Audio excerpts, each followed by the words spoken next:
Okay, so once again, this is the first webinar for the Carpentry Professional Learning Community. This is our agenda for the day, and as you see, we have quite a bit of information here and resources that we'd like to share with you. We'll start out by, as I mentioned, doing some introductions and doing an audio check.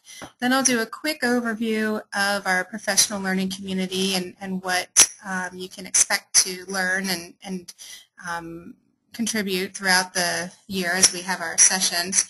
We'll talk about some basic tips for using our webinar system. From looking at the registration list, looks like roughly half of you participated last year and half of you are new. So we welcome both groups. We're happy to have you. So we'll just do a quick overview of some of the functions that are available to you as a participant on our webinar. Then we'll share with you the results of the survey that we asked you to complete to give us some input and some direction for the content of our webinars coming up. And then we'll dive into the meat of our session for today, talking about curriculum frameworks and unit plans, and then also some specific information and examples related to lesson plans. So right now, just to mention, everyone's microphone is muted. And we do that just to minimize background noise. But here in a moment, I'm going to turn things over to my colleague Matt Fleck to do some introductions and also give you all a chance to test out your microphones. So with that, why don't I go ahead and turn things over to you, Matt? Great, thank you, Jen. Welcome everyone this afternoon. I hope the weather in your area is good. It's cold and sunny where I am, and so it's a nice day to be inside. I do want to take just a few minutes to go around and get an idea of who is here. Again, you may or may not have a microphone, and if you don't, of course, you can't respond, at least through the microphone part or the phone part. But you can use, as Jenna mentioned, the questions box, which is right there on the right-hand side. And actually, throughout the webinar today, we really like it when people just type in questions as they go. That way, when there's a pause or a break, we can just go back and read your question.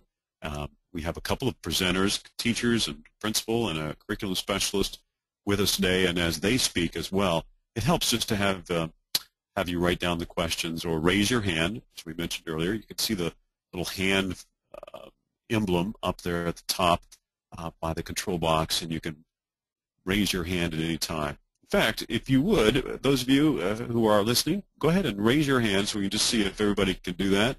We've got Charles doing that, and James, and Paula, John Pulver, Matt, Nathan Stairs, Philip, Tim, Jerry, Jeff.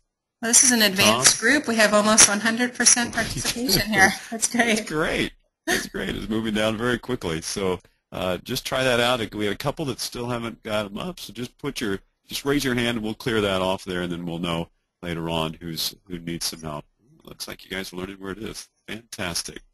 Could I'm sorry to interrupt you, Matt. Could I just interject real quickly before we start doing introductions? If you are sharing a connection with a colleague, that's great. Would you please ask them to introduce themselves as well and type in, your names into the questions box just so we can make sure to include you in the participation. Great. A couple of you have done that. I see. It looks like I think it's Charles who says that Dr. Muth is with them. That's great. And a couple of you say you don't have microphones or a phone connection, but Paula says no mic, but we'll try to remember that as we go around. Let's take just a moment to do some introductions for those of you who do have mics. I'm going to go ahead and clear the raised hands, and I'm going to start at the top of my list here with those who are on the call today. If you'll give us your name, what school you're at, and what you teach, or what capacity you are at the school or in your organization. That will be very, very helpful. Charles, I've unmiked you. Can you say hello to us? You have a mic, Charles? Charles DeBellis? Okay, that's fine. How about Chris Warren? Chris says he has no mic, but actually, Chris, I can hear you. Can you say hello? Hi, how you doing? Good. We can hear you fine. Great. Tell us where you're at, Chris. Hey, I'm in State College, Pennsylvania. It's 40 degrees and sunny. Very good. I like that. Very good. Thank you very much, Chris. How about Greg, it doesn't look like you have access to a microphone. How about Jim Cristillo? I'm here. Can you hear me? Yes. All right. Monroeville, PA. Weather's not that bad. Kids worked really good outside today, though, so it must have been a good day. It's always a good day when the kids are working well. It's great. Some of you have a little bit of feedback. If your monitor's up real high, you'll hear me echoing in the background. How about James Kraft? Can you give a microphone there? Okay, maybe not. All right. How about Jean Moylan? Hi, this is Jean Moylan. I'm TCHS Pickering, and I'm a math teacher. Fantastic. I'm glad you're along with us. Good. You can add some valuable insights on integrating math into carpentry and other CTE areas. Thanks for being with us. How about Jeff? Jeff Miller? Jeff, can you give a microphone? Phone? I have a mic. Can you hear me? Can. Sounds loud and clear. Okay. It's Jeff Miller from down at Berks West. I teach carpentry here, and looking forward to sharing with you today. That's great. Thanks, Jeff. I want to share that I have with me the carpentry instructor from the East Campus with us, Mr. John Lewiski. Okay. Do you want to go ahead and introduce the others? Go ahead. Okay, my name is John Lewiski. I teach at the East Campus. Again, it's carpentry, and we also have a couple other representatives from BCTC here. The principal at the West Campus. Hi, I'm Lisa Greenawalt. Hi, Lisa. Hi there. And I'm Kathy Krause. I'm the curriculum specialist. Fantastic. In both buildings. Oh, good. You should be doing these webinars instead of us, so maybe we'll just lean on you a little bit today. It sounds like a party. Yeah. Great. Glad you're all with us. We'll be back and hear more from your group here in just a little bit. Let's see. Is Jerry Herman? Do you have a mic, Jerry? Okay, I think John does. John Pulver? Yes, good afternoon. How are you? Great.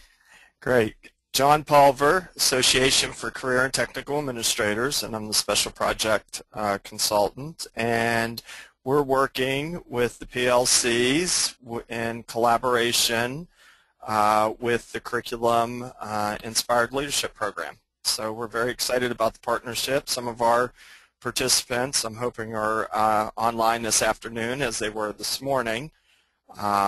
Unfortunately, probably around 2:30, I'll need to step off the webinar, Matt and Jen, because we are also doing a webinar at 3 o'clock for our special education PIL. So, so if you call on me, and I'll be out about 2:30. So. Okay, John, thanks for being with us. We appreciate your insights and all the support you have for this program. Justin, do you have a mic that you can say hello? Justin Anderson? Okay. I think Kathy Houghton. Kathy, you were with us earlier today. Yes, that's correct. Say hello? Yes. Yes, I'm Kathy Houghton. I'm with the Technical College High School, the Pennox Bridge campus, and I work closely with Jeannie Moylan. I'm a math coach too. Sorry. Good. A couple of math coaches with us, so that's great to have you. And Kathy, I'll try to remember to pronounce your name correctly. That's good. Matt Hauser? Yeah, Matt Hauser, Fayette CTI, teach building construction occupation. Great. Anyone else there with you, Matt? Yes. My name is Leanne Orris. I'm also here at Fayette County CTI, and I'm a literacy coach here. Wonderful. Great. Thanks, Leanne. Thanks, Matt, for being with us. Perfect. How about Nathan? I think Nathan said, did you say you had no mic, Nathan? I think that's the information I got there. How about Peter Cardamone? And how about Paula Andre? I think some of you said that you may not have a microphone. Phil Kinsel. Phil, can you hear us?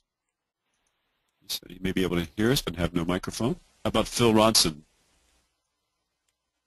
Phil Ronson? Okay. Phil Ronson, Residential Construction, Wilkes-Barre is CTC, and I have with me Chris George, carpentry instructor, Wilkes-Barre CTC. Wonderful. Thank you both for being here. How about Steve Weber? Steve, you joining us? Yes, I'm here. Great. Can barely hear you, Steve. Just say again where you're from. Reading Muhlenberg Career Center, and I'm the coordinator. Great. Okay. I think we have one of your lessons that we're going to share as well, so thanks for joining us. Okay. Tim Carroll? Yes, I'm here. I'm Tim Carroll. I'm the carpentry teacher at Dauphin County Technical School, and I have our math coach here with me. Hi, I'm Sharon Dialing. Wonderful. Thank you, Sharon. Thank you, Tim, for being with us. Timothy Bash, are you with us, Tim? Yes, sir. Can you give a microphone? Great, Tim go ahead. Bash from Indiana County Technology Center. Teach carpentry. Great. Anyone else there with you, Tim? No, I'm by myself today. Oh, okay. You've got lots of other people to support you here, so thanks for joining us. Tom Shirkness, I think, Tom, you said you did not have a mic, okay? And Bill Forsyth, either of you able to say hello? William Forsyth? Sounds like we've got a microphone there, but maybe not. Okay, so what we do is if you raise your hand, we'll unmic or unmute your microphone, and then you can give us a comment as we go along today. Again, we appreciate everyone who's participating with us, and we're going to have a couple of you present some lesson plans that you have in just a little bit. Jennifer, do you have some more introductory information you want to go over first? Sure, thanks. I was just responding to a few of our questions that came into the field there. So, great. Well, it's good to hear some familiar voices from last year and some new folks as well. So we're happy to have you online with us. I'll just spend a few minutes giving you a quick overview of our professional learning communities, what we have lined up for this year. Once again, the Bureau of CTE asked Meter Consulting to organize and lead 3 professional learning communities for discipline area instructors. Those 3 being automotive technology, carpentry, and cosmetology. Our group will meet 6 times via webinar over the course of this year, and then there will also be an in-person session at the PACTech conference in June. And this year we're going to have a focus on 2 areas of discussion. The one being numeracy integration, which we're referring to as CTE math, and the other skill development lessons and activities, or what we're referring to as model lessons. And today's session will focus on model lessons, as you'll hear more in a few minutes. Could I ask everyone to raise their hand if they received a copy of the PLC newsletter that was sent out via email roughly a week or so ago? I'm just curious to see if you had a chance to take a look at that. Okay. Looks like probably about half of you or thereabouts. Okay, well what I'm showing you right now in terms of our learning goals, this information was included in that newsletter, and I'll just make a little pitch for the newsletter. This is something that we're planning to send out on a monthly basis, and it'll be a great communication piece from us to you.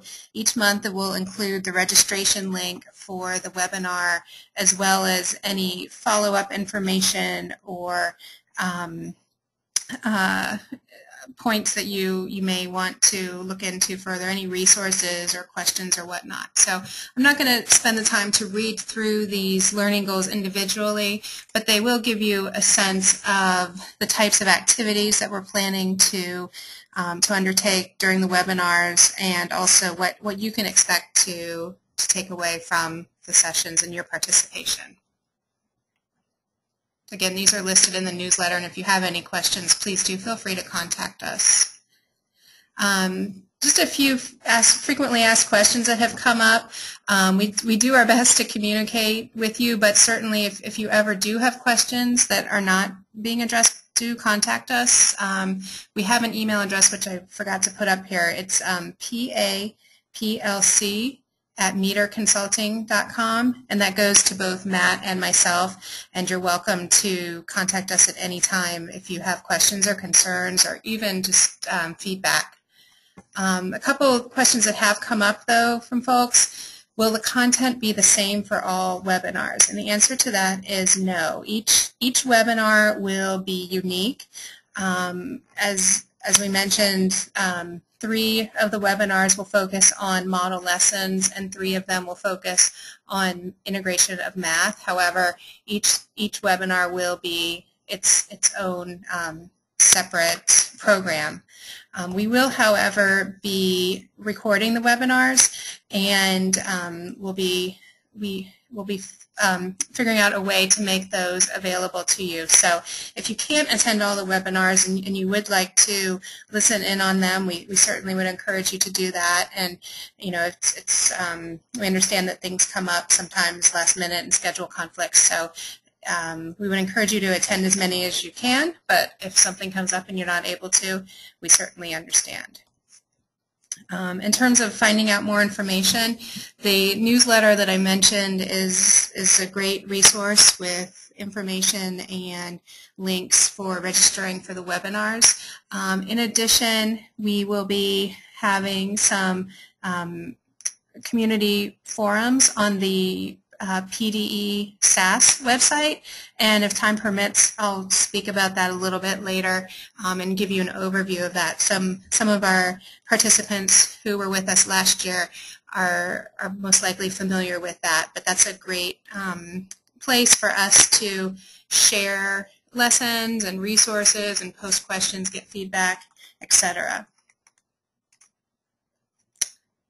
Just another few tips related to the GoToMeeting system that we use, and I'll go through this quickly. But what you're seeing right here is what's called the toolbar or control panel that hopefully appears in the right-hand side of your screen, or if you've moved it, it might be somewhere else. Just to buzz through a few of the options that are available here. The red arrow, if you click on that, that allows you to open and close or minimize and maximize the panel. There's a drop-down menu that has some additional options for you in terms of how that's displayed.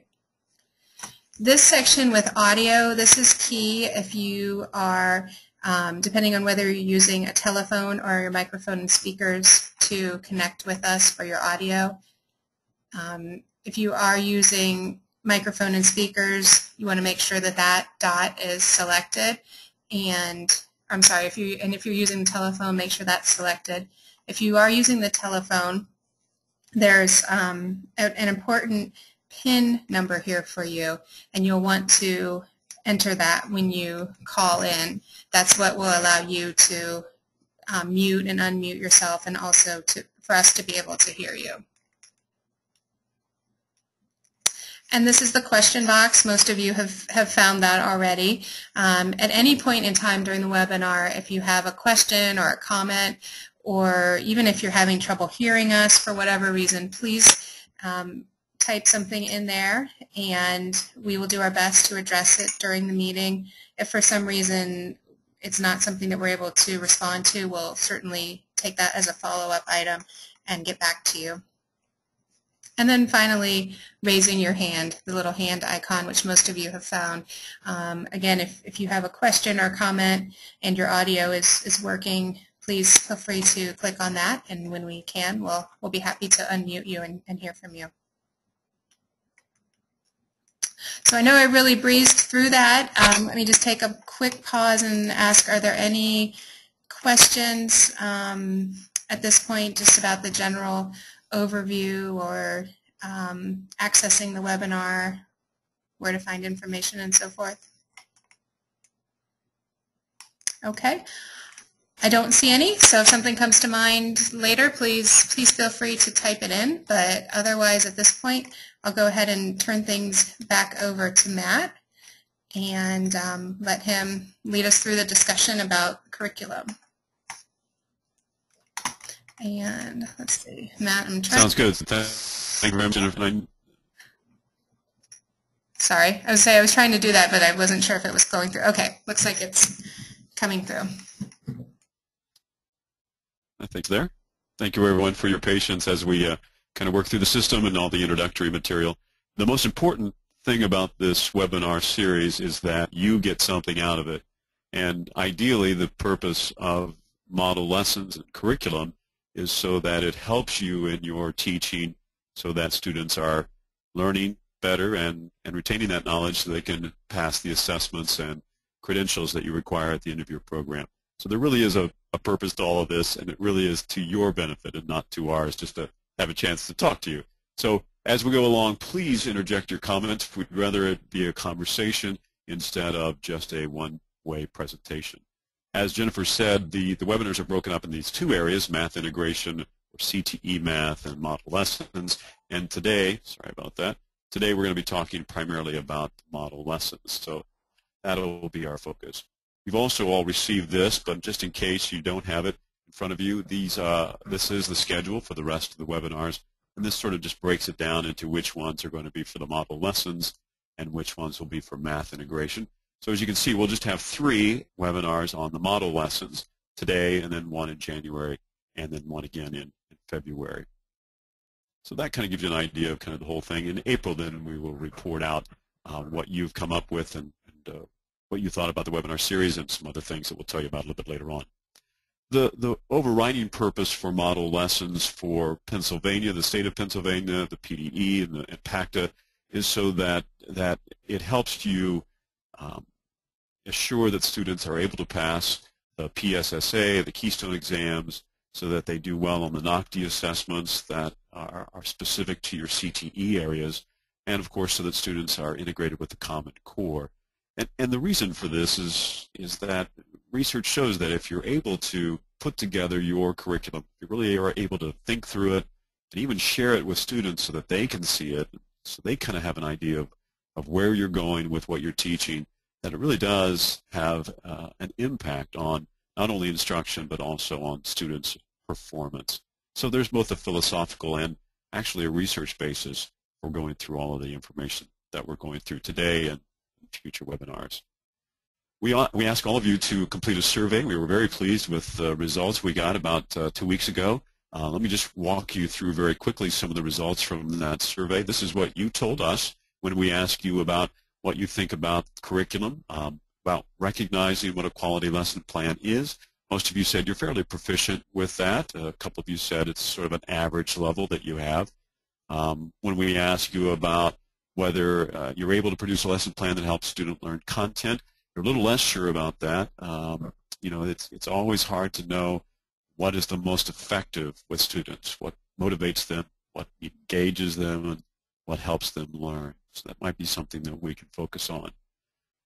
We ask about developing a quality curriculum framework. Again, maybe just a little unfamiliarity with the curriculum framework. We'll touch on that just a little bit today, and maybe our curriculum specialist will help us with that as well. Same for teaching from a curriculum framework, still a little unsure, maybe average ability to do that. We aren't today, but we can always answer questions about formative and summative assessments. We will be talking about these later on in the webinar series, but a little bit of uncertainty about using and what formative and summative assessments are. Connecting lesson plans with course expectations with your POS task lists, kind of across the board. Some are feeling very good about that, and some are asking for a little bit of help. I love it when people put low because that's very honest. So you guys are an honest group. Appreciate that. Integrating math lessons into my curriculum. We have several math coaches with us. You can see that is all across the spectrum. So those of you who feel really comfortable in integrating math and have found some effective ways to do it, we would love to hear about those methods today, and especially during our next webinar. We asked whether you use written lesson plans. Most of you said sometimes. Sometimes you use written lesson plans. How about curriculum frameworks? Sometimes. That's overriding, about 75%. Written unit plans, a little less certainty, but sometimes. And formative assessments, same thing. And math integration, a little bit across, really across the board sometimes. And some of you said you always do that. Here are some of the comments. We only got a few from you on what you would like from the webinar series. Several of you said you wanted help with assessments, integration of literacy strategies. So we have a literacy specialist with us today. And also help with assessments to make sure that they connect with the task list, the POS task list. As always, we open up the question box, or you can raise your hand. Any other questions or any other things that you would like to get out of the webinar series that we should talk about throughout the webinar series, or maybe even just today? If you want to, put those in the question box. And I'm going to start with one from Phil Ronson. Phil says, why has the responsibility of integrating academics into our curriculum been passed on to the trade instructors instead of just having the students be proficient at least in these skills before they enter the trade curriculum? In other words, I'm sure it's a feeling a lot of you have, why can't the English and math teachers get that done, so necessarily we don't necessarily have it to teach it in our program? I think it's a good question. Anybody would like to take a stab at that one? Any brave soul out there? Any of our curriculum specialist or math or literacy specialist? If so, put your name in the box or raise your hand, and we'll come back to you and talk a little bit more about that. It is a difficult thing. I can tell you I work with CTE instructors across the state of Indiana. I'm a former state director here in Indiana, and I get that question all the time. And I haven't got a good answer. So there you go. Maybe some of you do. We have a couple of people from Berks, I'm sorry, I just went past that, from Berks CTC West, which we'll get to and talk to in just a second. Lisa Greenwald is the principal there. Kathy Krause is their curriculum specialist. So again, Kathy, we're going to come back to that question with you. Jeff Miller is one of the carpentry teachers there at West, and I think you have some carpentry teachers from East as well on the line. And we're going to share what they do with their lesson planning and curriculum development. Very quickly, I know it's boring to hear from me, but just let me walk you through very quickly some information that the state has put out about unit plans and curriculum frameworks, just very briefly on what those are and how they work. Curriculum frameworks primarily involve unit plans, and unit plans are really series of lessons over a period of time.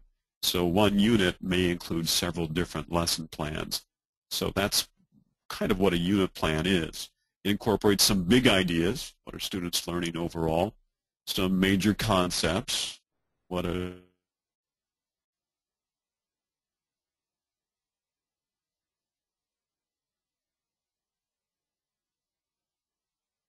sample unit plans or curriculum frameworks also typically talk about what POS tasks they're going to cover, so you know that it's correlated to that assessment or series of assessments. Sometimes they include vocabulary, and usually they address how long these lessons will go on. Maybe you'll have 3 lessons on this aspect, maybe framing a house or framing a room, and then the next lesson is on putting in electricity, et cetera, and that may be all under one particular unit. We have just one example that is used sort of statewide. You can see at the top that this is a unit plan. It addresses these particular competencies, standards, or tasks, the key learning skills that students should know and be able to do. It also looks at the essential question or questions that are a part of the unit. And then you can see below that, these are representative, each of those columns, of each of the lessons. What are the concepts for each lesson? This one happens to do a frame machine setup. And so one concept is on anchoring, one's on straightening equipment, straightening steel. And then below that are the essential questions for each lesson. And again, a lesson may take a day, it could be several days, could be an hour, a 3-hour period, etc. So it's broken up in ways that are most effective for you. When we talk about curriculum frameworks, and we're talking about unit plans, this is some of what we're talking about when we say that. And if we go in just a little further, you can see some of those essential questions that are on this example. One other quick thing about unit plans, and then we'll go on to just a sample lesson plan. A lot of times unit plans also include vocabulary. What words should students be learning and understanding through the unit plan or through each of the lessons? Again, please feel free to ask questions as you go along on this. Just one more slide, and then I want to get to our presenters. This is a format for a sample lesson plan. They're all different types of formats for lesson plans. You may have a lesson plan format that your instructor, your supervisor, your director, or your curriculum advisor or specialist has told you to use, and that's certainly fine. Typically, it has a title and specific objectives. Sometimes those objectives are connected to the POS task list. And then the specific lessons usually have sort of an introduction, the body of the lesson, what materials are used, and then some sort of performance criteria. For a lot of you, those are either your individual exams or your NOCTI exams or some sort of skills assessment in some ways. That is the bulk of my talking. If it works well today, you won't hear much more from me because I just wanted to go through the overview. I'm gonna take the mic off of the group at Berks CTC West and East and introduce Lisa Greenwald again. She's the principal there at Berks CTC West. Lisa, do you want to give us an overview of how you do things there at Berks? Sure, I'd be happy to do that, Matt, and I'm going to ask Kathy to jump in because she really is the curriculum specialist. But I just wanted to say that at Berks we have a very sophisticated system for our curriculum framework, and we've had that in place way before I came on board to Berks, and that really is our learning guide system, and Kathy can explain all of that and how it relates to the program of studies.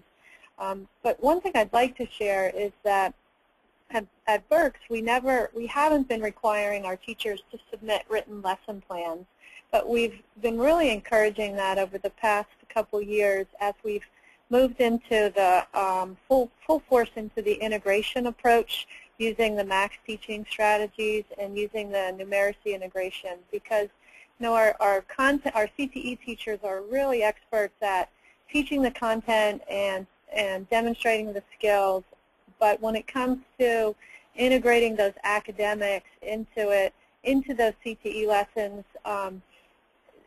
they all felt that they needed that extra guidance. So they worked with our academic teachers to come up with common language that they would see in the math classroom and in this case in the carpentry classroom, so that they could make those connections. And having teachers write down those lesson plans while they're working collaboratively gets them talking about best practices, and it's really that collaboration that has really helped their teachers to grow from really good teachers to really great teachers, and that really has been critical and key. But I'll pass it over to Kathy, and she can talk a little bit about the curriculum framework, if you don't mind. Great, thank you. You're welcome. Each of our tasks here at Berks falls under a duty area. In that duty area, which is your large unit type, we have it broken into tasks that are connected with not only the POS here in Pennsylvania, but also with NOCTI and whatever certifications that is appropriate for that particular program. We ask that our instructors, especially our new instructors, come and spend a day with my supervisor, Linda Marley, and me to learn how to write learning guides, as we just don't pull a book off the shelf and say this is our curriculum. Our instructors actually do the writing of their curriculum themselves, and they do a wonderful job. We look at the steps that are needed in order to complete that task, and we call them learning activities. These include your lecture or any theory. They include any of the skill steps that are needed for that particular learning size. They also include the resources that the student will need, as well as any of the evaluations that will be included, and any additional pages that we would necessarily call a teacher handout. So we have all that on 4 pages. On the very front of the learning guide, we have the teacher page, if you will, the administrator page, where you talk about why the student needs to understand this learning guide. We talk about final outcome, and we talk about how the standards are integrated, which standards are chosen for this particular learning guide. We also, on the second page, have any safety issues that are necessary. This particular one that you're looking at only has a theory component. So we have a blanket statement that said all the general program lab safety rules and procedures must be followed, such as don't trip anybody as they're walking past you, don't throw your pencil into the ceiling, all that good stuff. We go on to the learning activities, and here you can see that we actually have the eligible content identified. And you will see that when we come to those worksheets or activities that the student does, it's identified also on those pages. The next page is your resource page, and we really handle, I like to handle this very specifically so that if it is a text that's being used, anyone can go and find that text. We use the MLA bibliography format for that. We also identify any instructor-made materials so that our school and our instructors get that kind of credit. And the fourth page is our evaluation criterion. This evaluates your theory as well as your skill. And if you have something listed in your learning activities that the student will be evaluated on, it shows up again in your evaluation criterion. That's essentially what our learning guides are like. Back to you, Matt. Well, Did you want to say something else there, Lisa? Or? oh, I just wanted to encourage Kathy to share that the instructor-made materials are also included in the learning guide. This is a great format, and this is something that's consistent across all your CTE areas. Is that correct? Yes. Yes. So I imagine. Go ahead. Go ahead. All of our 37 programs follow this model. Fantastic. So if you have changes in your staffing, which I know every program does over time, at least they have something to start with when you have new teachers who come in, correct? That is correct. And how often are they reviewed, updated? Our learning guides have a 5-year lifespan. At the end of 5 years, they are put on our learning guide contracts, and our instructors are then asked to revise, refresh, rejuvenate. Often in that time span, there's been a textbook change. Great. I know we have some questions about this. I don't know, if Nathan, if you have a microphone there, but Nathan asked if he or some of the others could get a sample of that, of the learning guide that you shared. Nathan, do you have a microphone there? Okay, he must just be able to contribute through the question box. I know I can share this one, I assume. Do you have others that could be shared, Kathy or Lisa? Yes, if they would contact us, we would. Okay. We will send anyone a sample. Great. Those of you who are listening in from other CTCs or other career centers, do you have particular formats that you use? Anybody who does, if you could raise your hand, if we could ask you to share a little bit about the format that you use. Phil raised his hand. Phil, I think you have a microphone there. Can you talk a little bit about that at your school? Phil Kinsel? I think I can hear you in the background there, Phil. Or how about Tom? Tom Shirkness? You both are unmuted. Either one of you want to talk about what you do in your schools? No?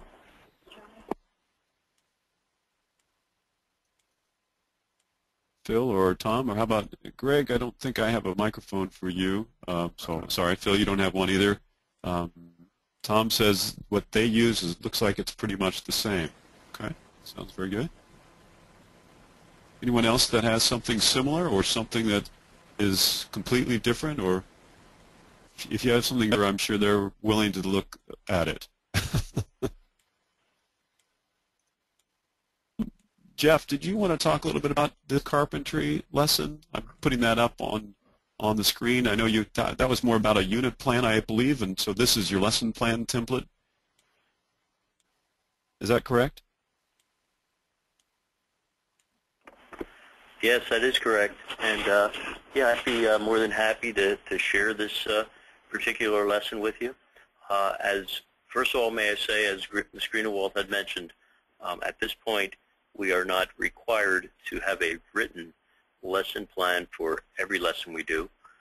We all know as teachers and educators out there that the best planned lessons are ones that are written out, and we have some kind of guideline and preparation to go by, and then there's those lessons that sometimes we kind of just put together on short notice, and sometimes those turn out to be good lessons and real educational opportunities as well.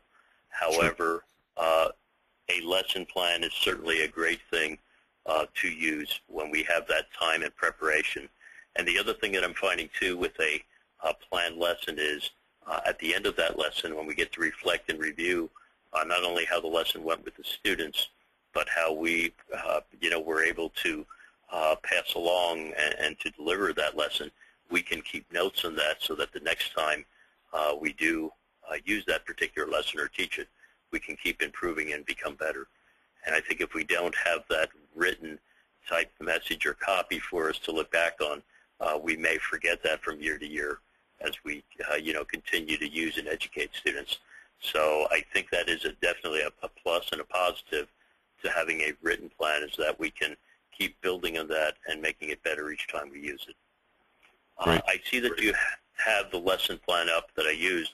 May I say that the lesson that I have that we'll be reviewing today, which was on the estimation of concrete, it happened that I actually was, we do so many formal lessons here a year that we're evaluated on, and it just so happened that I had a formal evaluation coming up last week, and this was part of where I was with my teaching, and so this is the particular lesson that I actually did for a formal evaluation. And it just so happened that Ms. Greenewald was the individual that sat in and shared in that lesson and did the evaluation for me. And I'm guessing,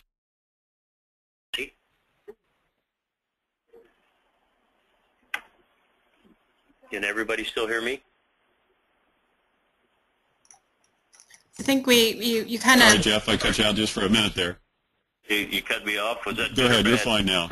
Okay, buddy, we're back rolling. Sorry about that. I'm not sure. I'll try to go back and pick up there where we left off.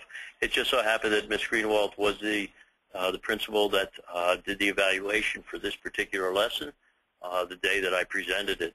And we shared and reflected on that lesson, and I feel it was a very good lesson, a very effective lesson with students. But we also talked about some areas that maybe could have even been done better, and I'll share those points with you as well. I'd just like to describe to you how I kicked the lesson off and, got that attention getter to begin with. When you see a lesson plan, and they do have a template here first that we use when we create any lesson that we teach, we catch the vocabulary. And so what I did in the vocabulary, I actually used one of the Max teaching approaches, and I actually used a concept check. And what I did, when you look under the vocabulary words, part of that was, the first part of the vocabulary words were actually words that were used in a prior lesson. And those were ones that just, words and terms that we brought to the table that everybody should have used and had prior knowledge of. And then the latter part of the terms, such as thickness, width, length, square feet, and cubic feet, were the new terms that I was introducing for the lesson today. So I brought in kind of that attention getter, bringing to the table prior knowledge. And when I said that I used a concept checklist, I actually had those terms written on the board. And with that, I had a cue up there that allowed you to respond to. The first one said, I already know the knowledge or those terms. The second one said, I kind of know them. And the third one said, I have no clue. And so we used that to start off the lesson to see where everybody kind of was at with the terms that were on the board. And at the end of the lesson, then we also used those terms to see what they had learned that day. So it was kind of a combination of a KWL along with a concept check. So that was kind of my attention getter and my max teaching strategy for this particular lesson. We then moved into the performance objectives so that everybody was aware of what they would be learning from this particular lesson. And that was given the learning guide, which was 1006, which we'll go back to in a moment. But right now, following my lesson plan, giving that learning guide 1006, a student would be able to calculate the amount of concrete needed for a given job to 100% accuracy. So those were the performance objectives from this particular lesson. If we can scroll down then,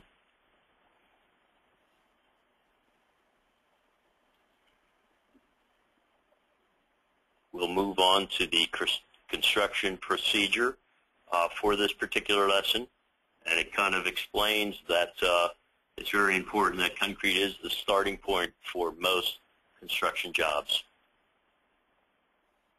Right, I'm there at the instructional procedure. And it tells the student what they will be utilizing. I'm explaining that to them at this point of the lesson.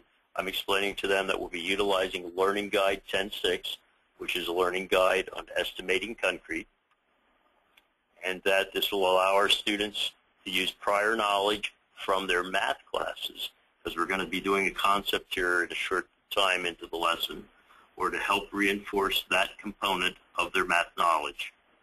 I have to also tell you that we're blessed here at Berks to have a math and literacy coach. I did have some conversation with the math coach and got some feedback from our math coach on how she could be helpful and pass knowledge along, either former math knowledge that a student would have to help them better understand concrete calculation. And so that was very helpful, and as we all know, using two heads a lot of times is better than one, and sometimes the ideas that you come up with to develop a lesson, you can have some real good creativity going between a math mind, an academic math mind, and a trade mind. So that worked out really well to have that input. So if you have the privilege or the blessing to have a coach in literacy or math, that's very helpful to you as well. At this point, what I did to learn more about the new terms that were being introduced, I used paired shared reading. So now we're getting into the literacy end of it. And what I did was I broke them into pairs. They were asked to bring along the copy of the learning guide along with their textbook. This particular text that was used for this lesson plan or learning guide was out of modern carpentry. And I know most of us today in the carpentry world are teaching from modern carpentry or maybe the RCA now. At that point, I had them read silently where the terms were included that are being introduced for today's lesson. And then after that, we recommended some discussion. And there's one place I know that Ms. Greenawalt pointed out to me when we kind of reflected on the lesson that I did. I know she said that there could have been more debate and discussion after the reading took place, that students would kind of bounce off of each other and maybe help to each other to understand those terms better. Because in the max teaching concept of the paired shared reading, as most of us know, they silently read, and maybe they're only reading a paragraph. Each group is reading maybe a paragraph of the entire volume of material you want to cover for that lesson. And then eventually, after everybody's read, that group, each individual has a spokesman and shares the paragraph they read. And at the end of that all, hopefully all the terms are described and covered as you have discussion about that, and you cover a larger section of the chapter by only a student and in that paired shared reading group reading one paragraph of that text area. At that point then, I jump in and I explain the concept of the lesson. And we'll get back when we show the learning guide itself, which we can switch to shortly. I'd just like to finish on this part, if I may. At this point, I introduced the concept for the estimating of concrete and turning cubic feet into cubic yards. I also give a brief explanation at that point of why we are using cubic yards, because concrete is sold as cubic yards. I'm going to take just a moment here. We're having a little minor technical difficulty.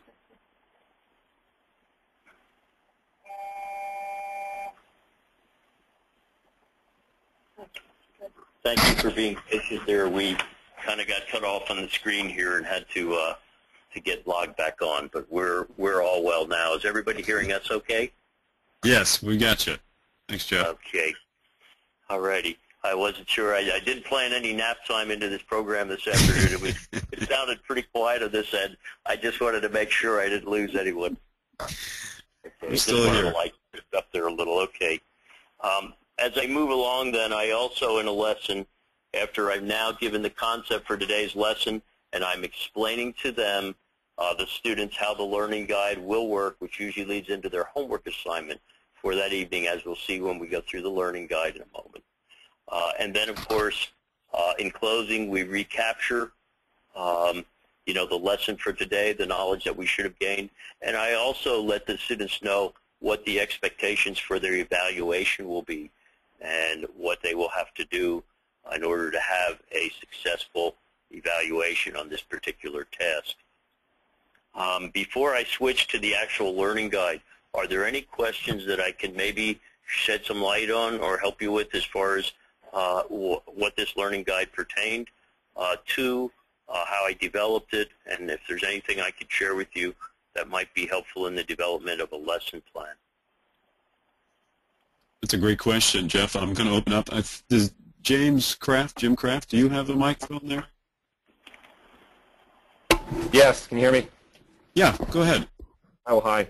Well, I actually worked with Jeff for a couple of years, so I know him quite well. Jeff, you're doing a great job. Thank you. Thank you, Dr. Kraft.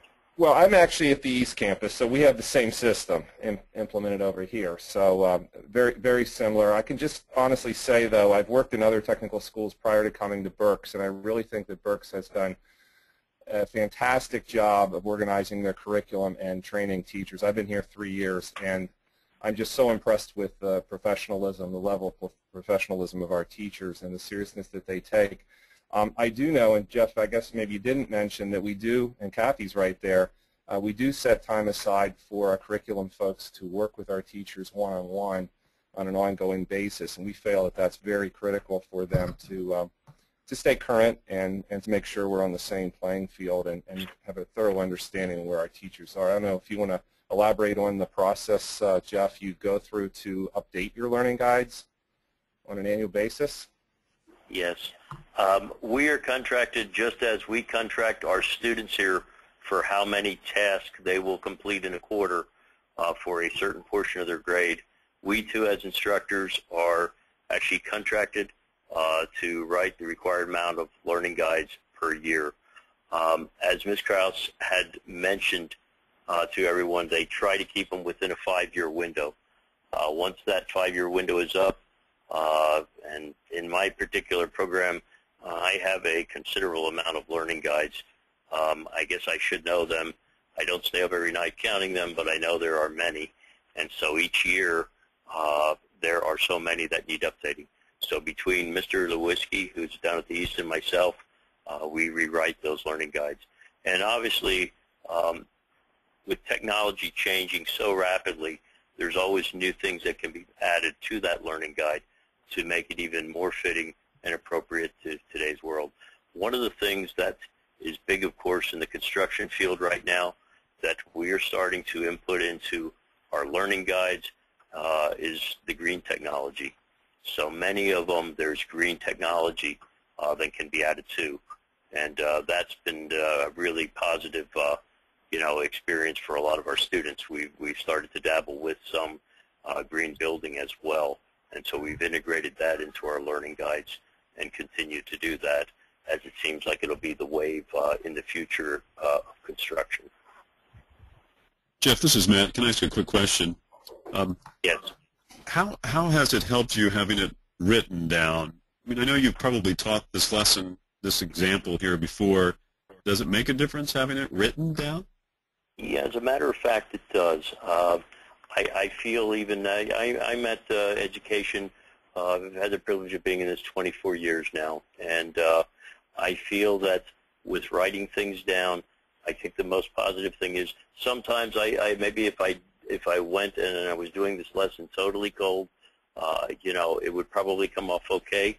But as I had said to you, by having it written down, after reflecting on that lesson, or in this case, Ms. Greenewald shared with me areas that maybe I could have, she liked very much the way the lesson came off, but there were areas that she interjected that she said, if you tried something like this, would have that even captured more people, or a different type of learner, you know, with different learning skills of many different students that we deal with in our classrooms today. Maybe her suggestion of how she might have introduced the lesson might catch a different learning style. And so I can write that down then on that lesson plan so that when I pull that up next year to do that, I might be able to incorporate some of the things that could make it even better. So I think that's the plus to being able to have a written lesson plan. Yeah. Great. And so I just want to open that up to everybody else who's listening. If you are also using written plans, if it's helped you, or you know, my other question was, I know you make some time there for you all to do that. I imagine it takes some time to put it all into a format like this. How do you find the time to do it? Well, I think it's the kind of thing where if you feel it's being effective, and I think we're all here to do the best that we can educating young people. And so whatever means that takes, I think it requires some discipline on our part, because we're all very busy and there's a lot of different things that we're dealing with on a daily basis in education. But I think making that commitment and disciplining ourselves to know that as those lessons are prepared, we need to take the time to do this written plan. And really, once you get the format down, it doesn't take a long period of time to be able to do a lesson plan.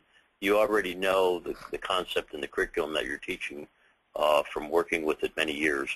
And so with having the template and having that format laid out in front of you, you'll find that you can probably start to write the lesson plan in a very reasonable amount of time. So it's a matter of disciplining that.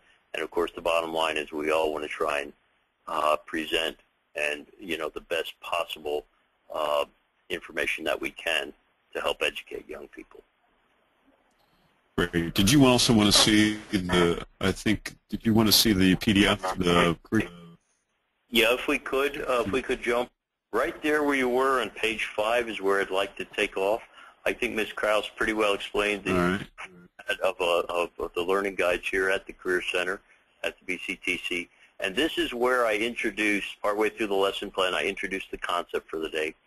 And this is where it explained to students, they grab those vocabulary terms that they pair-shared read in the beginning, and it's now talking about taking width, length, and thickness. Here's a critical area of this lesson where I had to pull in some prior math knowledge, and the math coach helped with some of this as they described different techniques of capturing that. One of the biggest challenges that I'm sure we all deal with in our classroom is the conversion of inches to feet. And it's not a big thing. Maybe they just forgot. Maybe some already bring that knowledge to the table. But if not, at this point, it's very critical that we can keep apples with apples, and we have to put everything either in feet or inches. And then at that point, telling them that we're now going to change cubic feet to cubic yards. And then I take and I explain the cube of how we came up with 27 square cubic yards. And, the math coach at that point explained some different techniques to me of how I could talk about how we're changing to cubic yards and showing a picture of the cube and helping students better understand that. So there's some critical math concepts that we have to get across at that point in order to teach this lesson.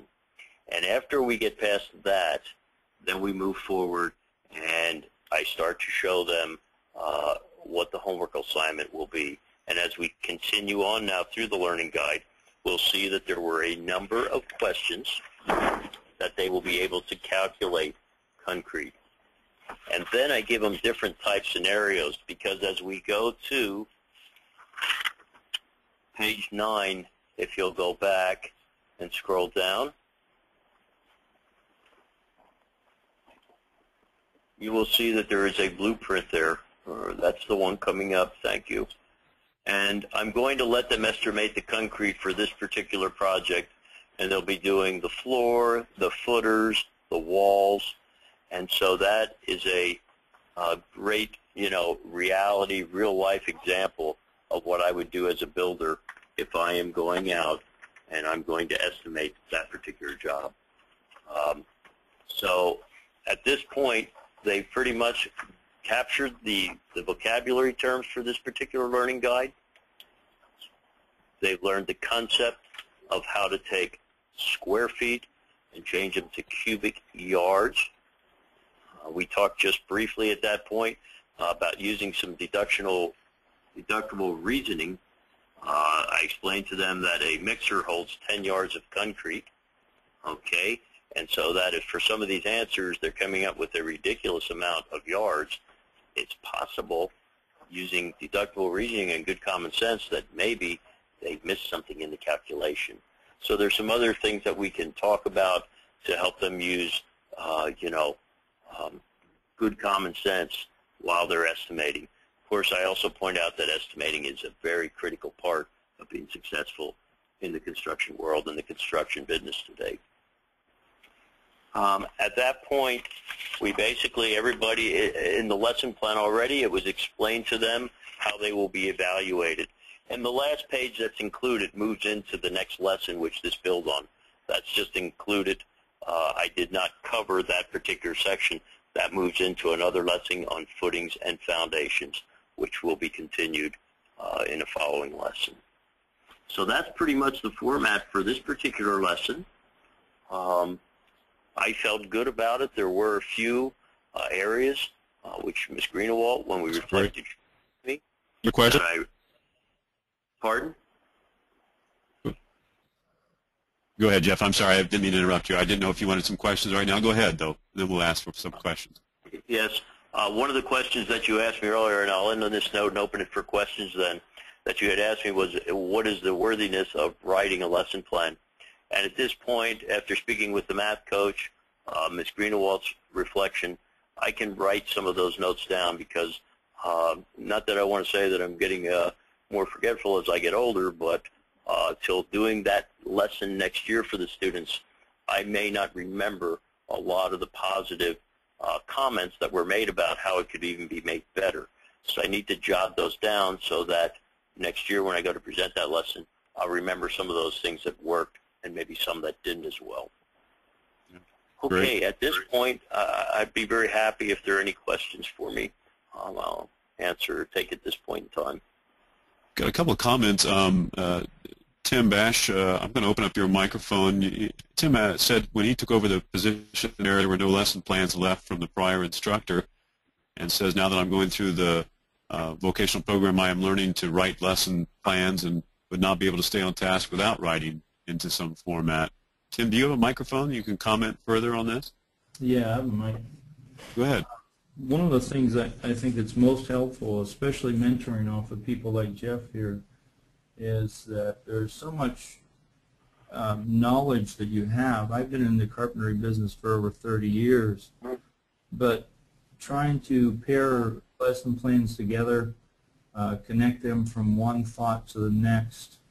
Most of us that have been in the industry that long just do it nonchalantly. We go out to work tomorrow and we start and we meet problems, we face them, but to try to train students is a difficult task, at least for me, to step back and say, well, maybe this student doesn't understand that. And I think writing them down has tremendously helped me interject with the students, slow down, maybe concentrate on specific parts or portions of it where you might see a student really struggling with, as he said here, the conversion from feet to cubic feet. That might be a tremendous task for them, and most of us maybe can do it in our heads. So it really enables me, anyhow, to just slow down a little bit and try to make sure the knowledge is getting passed from me to the students. Great. Sounds like it's been a big help. I imagine you would have liked to have had those when you stepped into the position.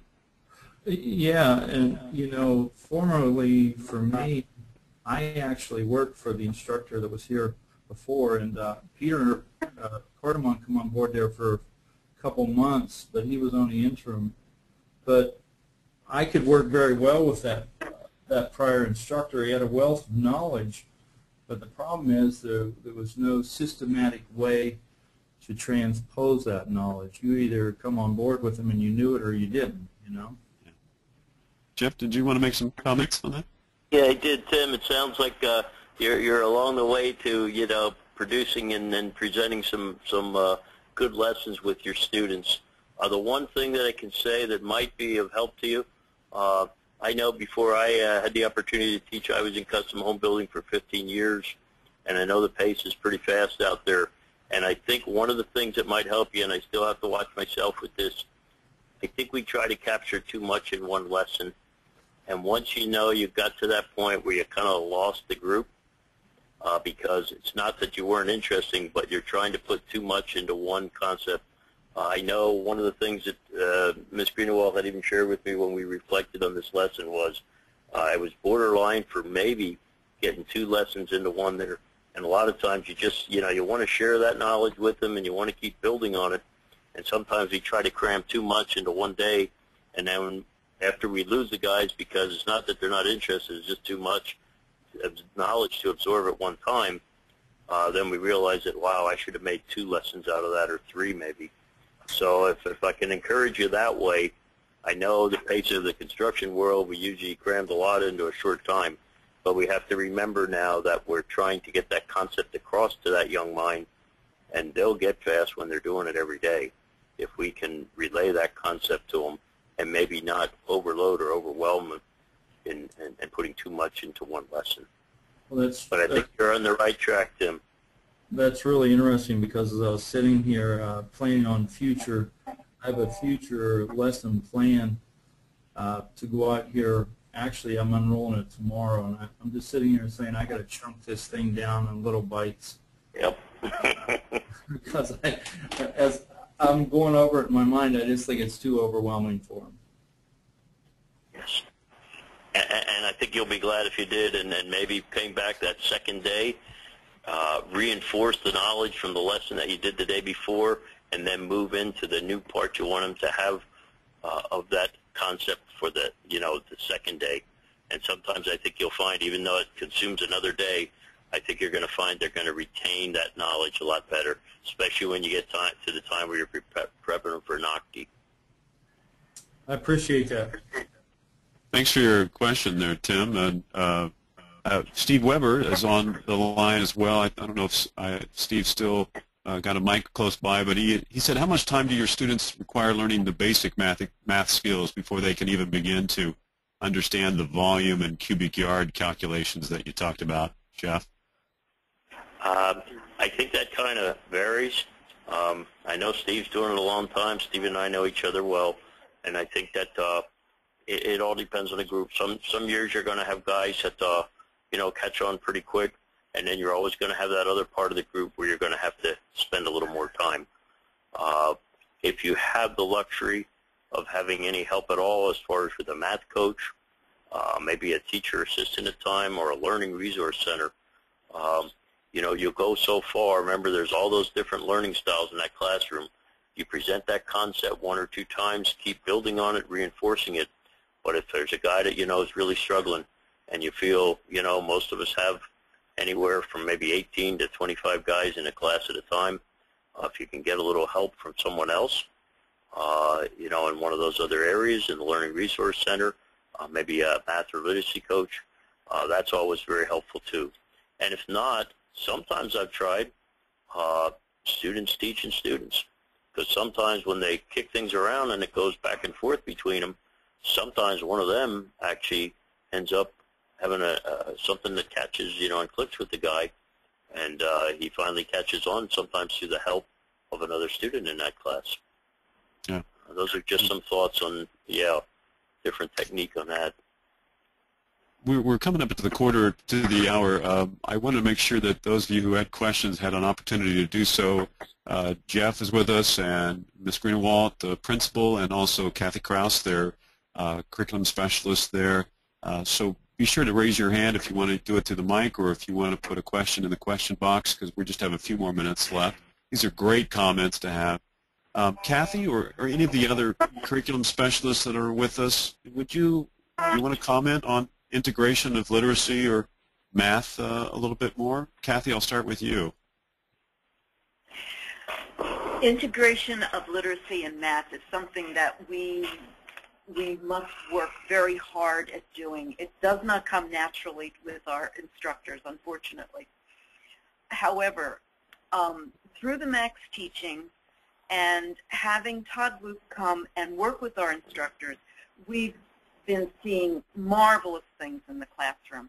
And those things are reflected then in our learning guides and on the teacher's lessons plan.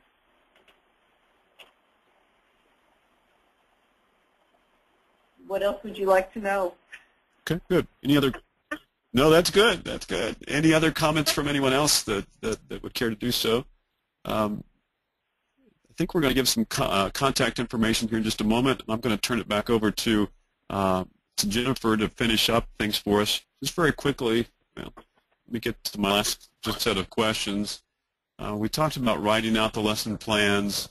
For those of you who are still on, is student performance impacted when they kind of know? How many of you kind of let them know what you're planning to talk about, and does that make any difference on student performance? Jeff, do you want to comment on that at all? As far as encouraging students to how they're going to use that knowledge down the road? Either how they're going to use it down the road, or just letting them know what you're going to be teaching coming up. Oh, coming up, yes. I think that's good, and I think students like to have a little bit of direction on what's coming up and then what project or job we might be doing with that knowledge. And I think that kind of, is the reward then when they know that, in this case, if we're going to be estimating a concrete, Ms. Greenewald has already asked me about considering a possible concrete job here at the school. So after doing that, the students would know how to estimate, and then we also get into an additional learning guide, which is concrete finish. And so knowing that there's expectations of where we're going to go with that knowledge, that usually excites some of them pretty good. So that is a plus, yes. Good. We have two questions for you, Jeff. Kathy Houghton asks, what % of homework do you think your students do at home? As a math teacher, she said it was often difficult for them to do the work at home. I would have to say that our program here is we have 16 districts, and we have half of those districts for half of the day and the other half of the district for the other half. I know everybody has a slightly different maybe situation that way. However, normally as I get them to try to be time managers of their time, there's certain things, if it be the lesson or work that's due for that day in that particular time window, that has to, that's already planned out. Those 10 or 15 minutes that, depending on when your bus comes or goes, you're going to lunch, there's a lot of different scheduling with the 16 different schools. I try to make them think about maximizing their time management. And so if they have 10 or 15 minutes that they can use of class time to capture, let's say, those questions that were on that concrete assignment, some of the students will opt to do that work here. There are some students that do work at home. The most honest answer I could give you to that is I would say a larger % of study work is done here, working it in on school time when I'm not presenting something to them. I do, of course, assign homework, but I'd say a lot of them try to do as much as they can here, or some tell me at times that they may have a study hall back at the home school that they'll work some of that homework into. So I would say the majority is done here on school time. And it's not creative time. Yeah. Good. I know you all have busy schedules, and we're getting down to the end here. I have one more question for you, Jeff, and for Kathy and Lisa.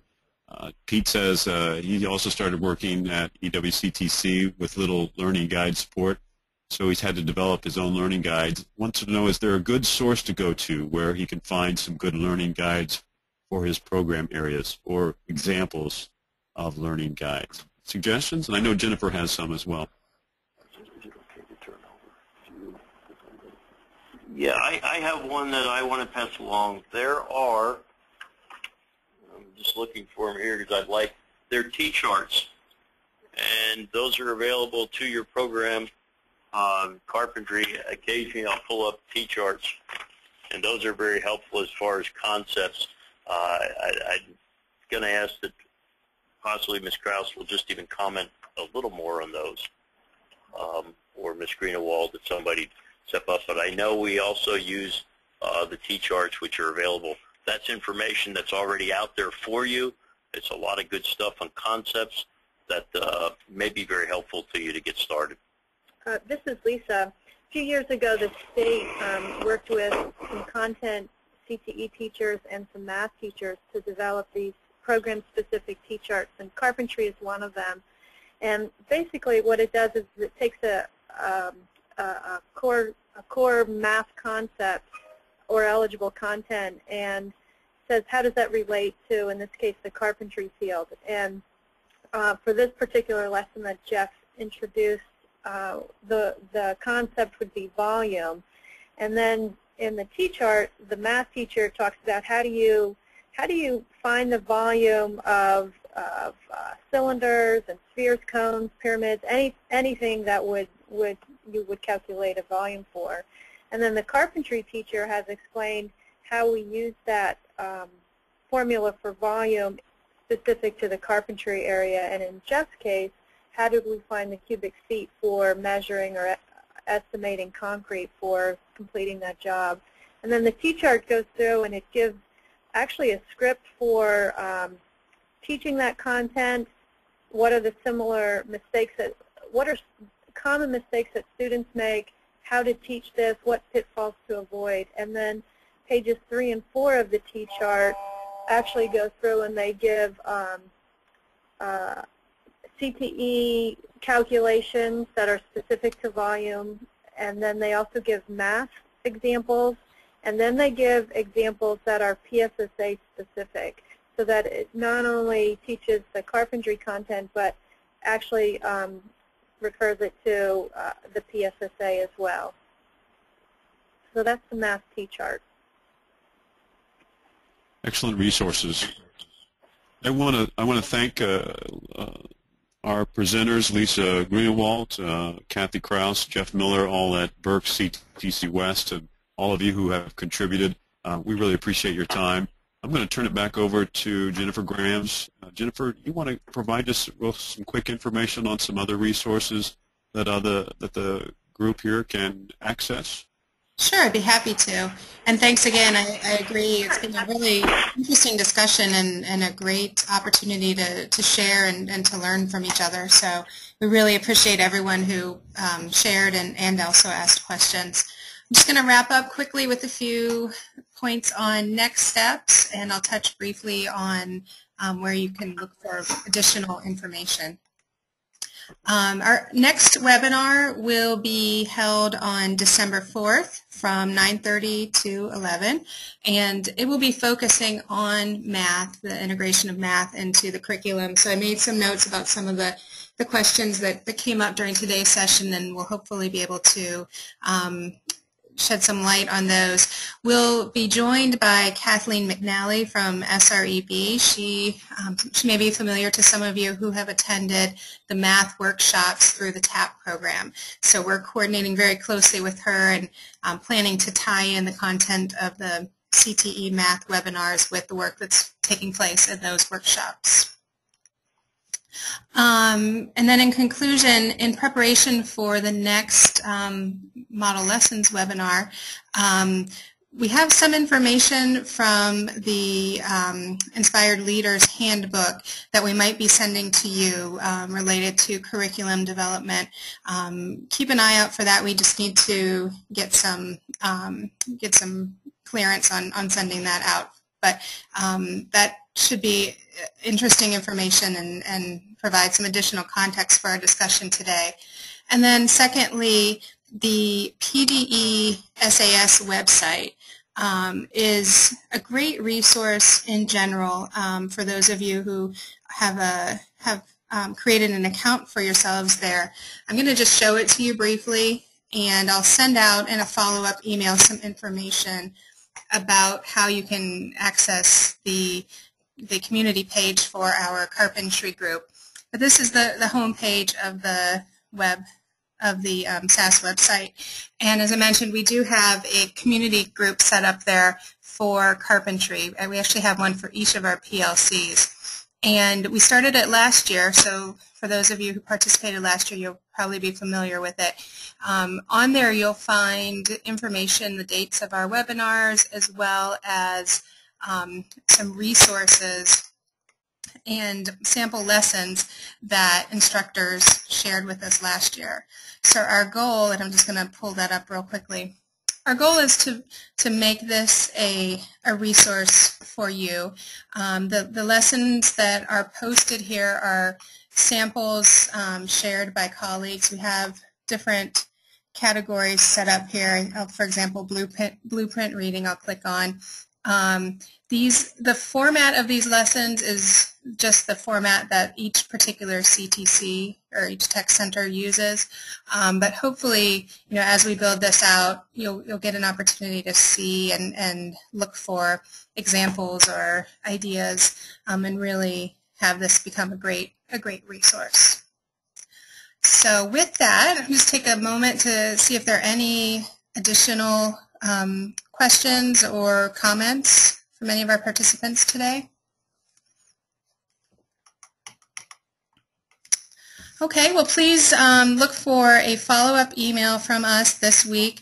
We will send you some of the information that we've mentioned during our discussion today. We'll also include a list of all the participants on our PLC so that you'll be able to connect with each other offline and ask questions or follow up with each other. We'll send the information for the SAS website and any additional information that we're able to put together for you. So we thank you very much for your participation today, and we'll look forward to meeting with you in December. Thanks again, everyone. Thank you all.